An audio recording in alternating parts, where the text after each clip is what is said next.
Corridor Sud, le Flash Info. Et voilà, nous y sommes, épisode journée 0. Journée 0, c'est la journée tampon.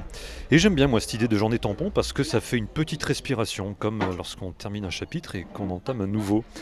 Donc on peut appeler ça aussi une parenthèse. Donc J0, le compteur est à 0, nous sommes à la veille du départ du GR10, toujours à Hendaye, la toute dernière ville française du Pays Basque. Je suis... alors, il y a une ambiance un peu particulière, je suis au bas de l'immeuble de l'hôtel Demain c'est loin, donc dans mon auberge de jeunesse. Je suis actuellement dans un dortoir avec 4 personnes, donc ce soir ça va être le suspense. Est-ce qu'on va être à 2 ou on va être à 4 comme hier soir? Je verrai ça ce soir. Donc aujourd'hui, je vous le cache pas, le programme était plutôt tranquille, même si j'ai quand même pas mal marché, mais j'ai pu découvrir la ville, j'ai bu un très bon café sur la place du marché, puis je me suis dirigé vers les plages. Et c'est une longue plage donc de 3,5 km de sable fin et c'est pas rien. C'est la plus longue plage de la côte basque.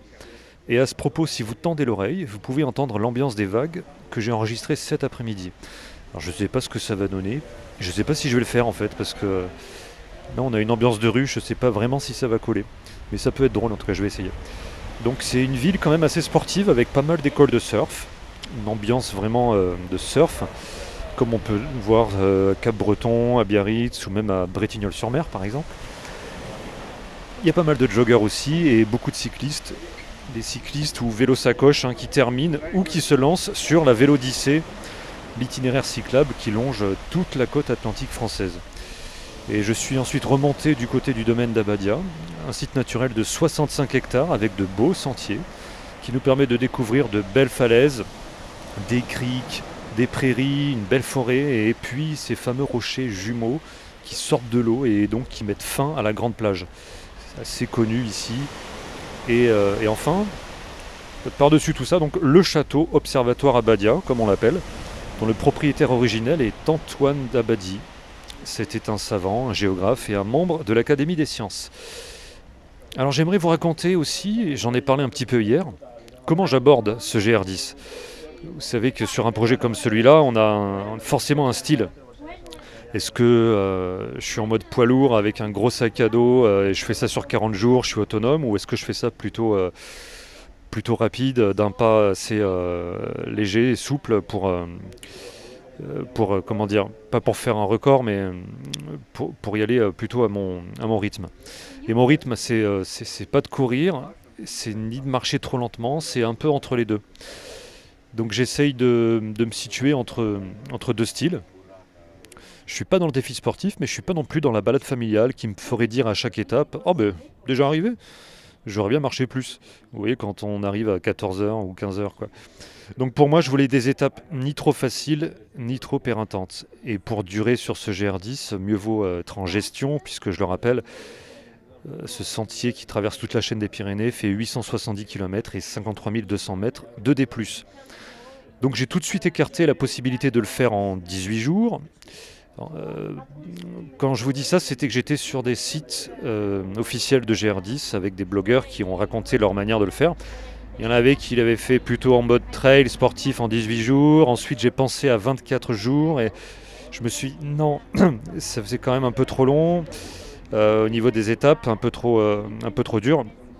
Et puis je me suis documenté sur un gars, sur un des GR10, on l'appelle un GR10, c'est quelqu'un qui fait GR10 tout simplement. Et il avait réalisé en 26 jours, mais en 2 temps, en 2 fois, en 2 parties. Et donc je me suis dit, ok, ce sera mon format, mais 26 jours, mais d'une seule traite. Et donc ça implique le fait de voyager léger, donc pas de tente, pas de sac de couchage, et que des logements en dur avec le repas du soir et le pique-nique du lendemain, lorsque c'est proposé. Et ça, c'est quand même bien pratique. Donc je ne recherche pas un record, mais je ne cherche pas à flâner non plus. J'aime cette sensation de liberté et de légèreté en rando, j'aime cette fluidité de mouvement, et ce qui n'empêche pas bien sûr de prendre des pauses bien senties, des pauses techniques pour s'alimenter ou autre, ou des pauses photos, bien entendu.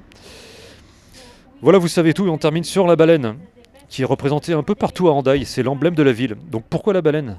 Parce qu'au Moyen-Âge, la chasse à la baleine, elle a fait la richesse de la ville jusqu'au XVIIe siècle. Donc la baleine fournissait alors une ressource extrêmement précieuse, comme par exemple l'huile, l'huile qui servait à l'éclairage des villes. Et d'ailleurs, une anecdote amusante, pendant longtemps sur certaines représentations modernes, la baleine a été remplacée par un dauphin. Donc c'est comme si on remplace l'emblème du coq de la France par un faisan, quoi, si vous voulez. Et donc les historiens locaux, ils considèrent que c'était une erreur de représentation du blason, car le dauphin est complètement hors sujet avec la ville. Il n'y a rien à voir. Et donc depuis, évidemment, ils ont rectifié le tir. Hendaye est revenu à la baleine, qui est bien son véritable symbole historique. C'est tout pour ce soir, merci de m'avoir écouté jusqu'ici. J'ai réussi à propulser ce podcast sur d'autres plateformes en plus de Spotify, comme Deezer, Apple Podcast et YouTube.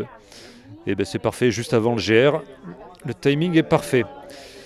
Demain matin, petit-déj à 6h du mat et c'est parti pour la première étape jusqu'à Sarre, souvent considéré comme l'un des plus beaux villages du Pays Basque français, donc j'ai hâte de voir ça. J'ai vu quelques photos, ça a l'air vraiment pas mal. Cette première étape fait 35 km et 1580 mètres de D+, et donc je vous dis à demain.